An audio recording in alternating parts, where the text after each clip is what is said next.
Welcome to your Tuesday and welcome to CT Style. I'm Teresa Dufour. And I'm Ryan Christopher. It's 9 o'clock. We have a great show lined up. Anna from Star 99 is here, so we're going to have a lot of fun with her. We are cooking something tasty over in the Bender kitchen. Called naked ravioli, by the way. Spicy, steamy, so that'll be good.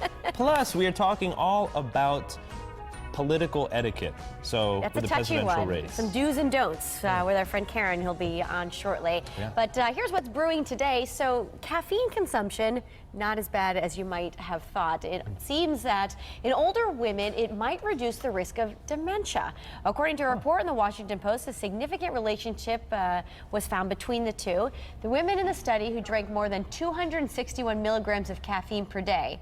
That's actually about 2 or 3 cups of coffee, 5 to 6 cups of black tea, or 7 to 8 cans of soda. I mean, that's a lot of caffeine right there, but that's where they were seeing the results. So for dementia. Correct. Is that good for the heart, though? I mean, it might help the dementia, but it can't be... Right, might not be so healthy. Okay. Or give you the shakes, one or the other, right? Hey, no shaking here today on the show. And, you know, we've all seen those pictures on our Instagram feed, transitioning here to other stories that are brewing.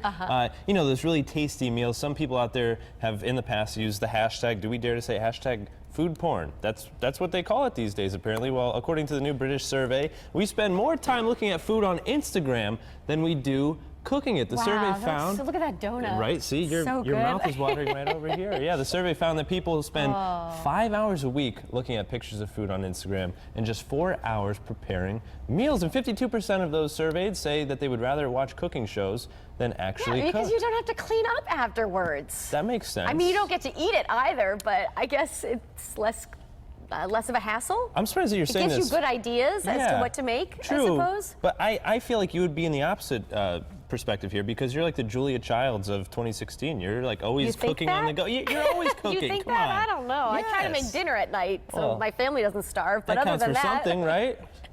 I guess. Necessities, I guess. All right. Well, speaking of food, Ride dogs in Pennsylvania now have a restaurant to call their own.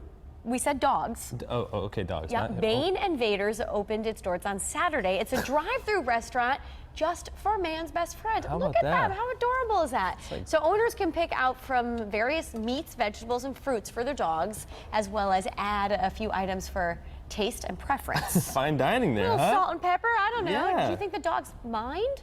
I think they must be enjoying it. They must love it. Do you do that for Sid? I feel like you do that for your dog. Absolutely not. No, you definitely do. When you're preparing the meal for your family, you're making another... The only time we make a little something for Sid is when we have scrambled eggs. We make some extra for Sid. She likes them. My grandparents do it. They make an egg every meal for this little tiny dog. I'm like, the dog weighs 2 pounds. It doesn't need 3 eggs a day, okay?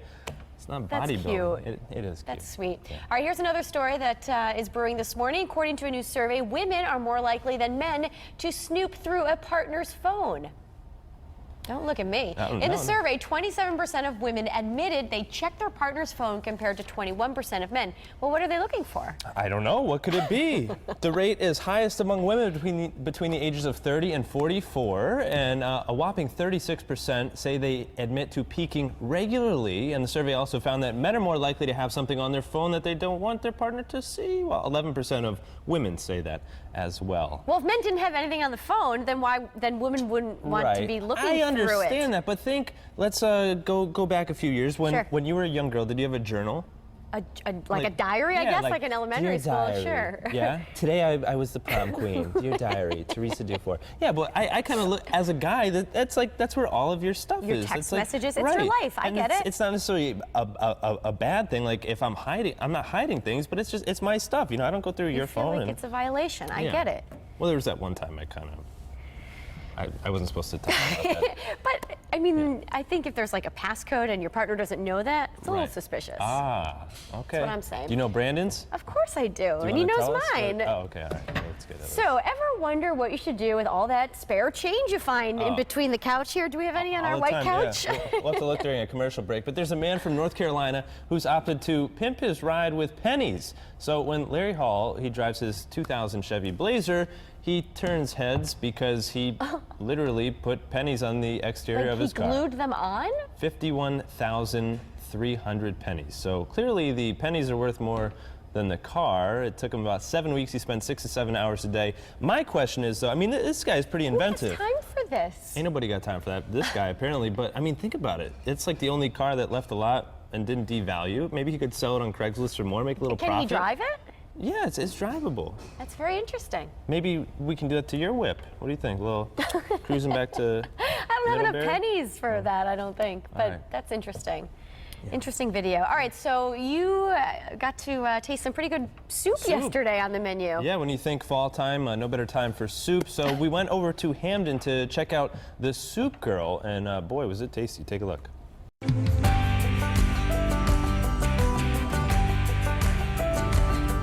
Speaking of soup and sweets, I have a sweet right here. Jessica, how are you? Good, how are you? Very well. So you are the Soup Girl, not to be confused with the Soup Nazi, right? Hope not. My mother always let us experiment in the kitchen. One of my first words was soup. She said whenever I would see her white stock pot come down, I would point at it and say, oop, oop. Oop. So we make 4 hot soups every day. We always have 1 vegan, 1 vegetarian, usually a meat or seafood and a chicken. And then we have a refrigerated case with stuff to take home and heat up. And we rotate through about 150 different soups. We were talking seasonal ingredients, maybe pumpkin. Do you have anything with a little squash in there that we can make? We have our butternut bourbon. Is that the bourbon there? You wish that was the bourbon. That's the bourbon. Oh Sorry. man, come on. We can fill it up a little bit more. 1 chopped onion sauteed in some butter, some cinnamon, nutmeg, and fresh sage. The bourbon, of course. So you want to add this early on in the process to cook out the alcohol, or later in the process if you like the Depending on alcohol. how you're feeling. Our roasted butternut squash. The squash is actually from Rose's Berry Farm in Glastonbury. So it's nice to just be able to text a farmer, say, hey, I need a case of butternut squash. Now, do they expect a little bit of soup in return? You know, do they ever call you and say, hey, we need some soup? We take care of them. Chicken stock or veggie stock. So this is about 6 cups worth. And we puree it, and it's ready to go. Soup for you.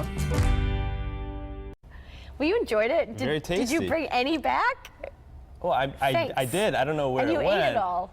Not me. I mean, it wasn't just Fine, me. Ryan. I'm not going to take it Mr. personally. Kuntz might have had a few bites this He morning. did this morning. Yeah. It did smell delightful. Keith, come on. The assignments you get, huh? Not too shabby. All right, so we have a great show for you coming up today.